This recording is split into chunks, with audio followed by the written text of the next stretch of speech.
न्यूक्लियोकाइनेसिस मतलब nucleus division का जो पहला फेस है उसको बोलते हैं प्रोफेस। तो जैसे हम जब ये कैरोकाइनेसिस पढ़ते हैं तो उसमें जो 4 फेस डिवाइड किए गए हैं तो उनको हम एक परफेक्टली लाइक कोई डिस्टिंक्शन नहीं होता कि प्रोफेस में एकदम ये ख़त्म हो जाएगा, प्रोफेस यहाँ ख़त्म हो जाएगा फिर मेटाफेस शुरू होगा, एकदम ऐसा कुछ डिस्टिंक्शन नहीं है। मतलब कुछ फेजेस होते हैं। तो जैसे कभी कभी ऐसा होता है कि transition to prophase to metaphase, मतलब उस ट्रांजिशन में भी कुछ कुछ चीज़ें हो रही होती हैं। तो इस प्रोफेस को हम ऐसे पढ़ सकते हैं कि अर्ली प्रोफेस और लेट प्रोफेस। तो अर्ली प्रोफेस मतलब जब प्रोफेस शुरू हुआ है तो उसमें होता है initiation of condensation of chromatin fibres. मतलब जो जब सेल डिवाइड नहीं हो रहा था तो उसके पास क्रोमैटिन फाइबर्स थे। तो प्रोफेस में जो क्रोमैटिन फाइबर्स हैं वो धीरे धीरे कंडेंस होना शुरू होते हैं इनटू फॉर्म क्रोमोसोम्स। और जो सेंट्रोजोम होता है इन एनिमल्स, तो सेंट्रोजोम या मतलब दो सेंट्रोजोम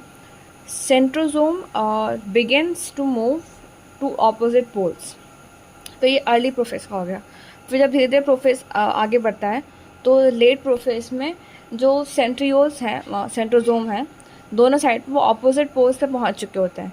और ऑपोजिट पोल्स पे पहुंचने के बाद वो अपना जो स्पिंडल फाइबर्स हैं, मतलब एक्चुअली कुछ माइक्रोट्यूब्यूल्स होते हैं, तो दोनों सेंट्रोजोम अपने माइक्रोट्यूब्यूल्स मतलब फेंकते हैं, मतलब डालते हैं माइक्रोट्यूब्यूल्स, सेक्रीट तो नहीं कहेंगे, बस मतलब एक तरह का वो जाल बिछाते हैं। तो वो उसको स्पिंडल फाइबर्स को जनरेट करते हैं।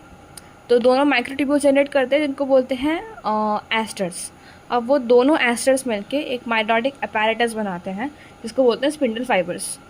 तो ये जो स्पिंडल फाइबर्स हैं जो कि बाद में जाके मतलब ये मेटाफेज, मतलब transition to prophase to metaphase में ये अपने जो स्पिंडल फाइबर्स हैं उसको सेल के नहीं, क्रोमोसोम के काइनेटोकोर पर अटैच करते हैं। तो ये स्पिंडल फाइबर्स शुरू लेट प्रोफेज में होते हैं।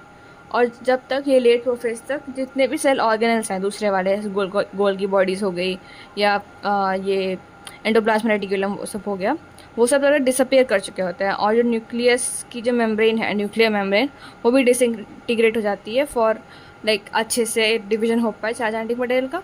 इससे न्यूक्लियर मेम्ब्रेन डिसइंटीग्रेट हो जाती है और जो बाकी के ऑर्गेनल्स हैं वो भी डिसअपियर हो जाते हैं। और मतलब धीरे धीरे इसमें जब ट्रांजिशन टू मेटाफेज होता है तो ये स्पिंडल फाइबर्स निकल रहे होते हैं to attach to kinetochores. Prophase के बाद आता है मेटाफेज। मेटाफेज का जो बिगनिंग होती है, मेटाफेज की बिगनिंग को अगर मार्क करना हो कि वहाँ से मेटाफेज शुरू हो रहा है, तो जब न्यूक्लियर मेम्ब्रेन पूरी तरह डिसइंटीग्रेट हो चुकी होती है तब हम बोलते हैं कि येस मेटाफेज हैज स्टार्टेड। तो मेटाफेज के जो की एलिमेंट्स हैं, मतलब मेटाफेज में क्या होता है, तो मेटाफेज में जो काइनेटोकोर्स होते हैं क्रोमोसोम के, तो स्पिंडल फाइबर्स काइनेटोकोर्स पे जाके अटैच जाते हैं। और स्पिंडल फाइबर्स का फिर ये काम होता है कि उस जो भी क्रोमोसोम्स अलग अलग जगह पे थे इन अ सेल, तो वो उन सारे क्रोमोसोम्स को एक सेंटर अलाइनमेंट में ले आते हैं। मतलब सेल को अगर हम गोल इमेजिन कर रहे हैं तो उसका जो इक्वेटर होगा वहाँ पे सारे क्रोमोसोम्स अरेंज हो जाते हैं। और सारे क्रोमोसोम अरेंज कर देता है स्पिंडल फाइबर्स। तो उसको बोलते हैं, जो मतलब बीच में जो प्लेट जैसी बन गई क्रोमोसोम्स की, उसको बोलते हैं मेटाफेजिक प्लेट या मेटाफेज प्लेट। तो वो एक कैरेक्टरिस्टिक हो गया, मतलब मेटाफेज जो नाम है वो उस मेटाफेजिक प्लेट से रिलेट कर सकते हैं। तो एक मेटाफेजिक प्लेट बन जाती है। इस मेटाफेज में बस इतना ही होता है, मतलब कि बस काइनेटोकोर पे अटैच हुआ स्पिंडल फाइबर्स, उसको एक अलाइनमेंट में ले आया, इसको बोलते हैं मेटाफेजिक प्लेट।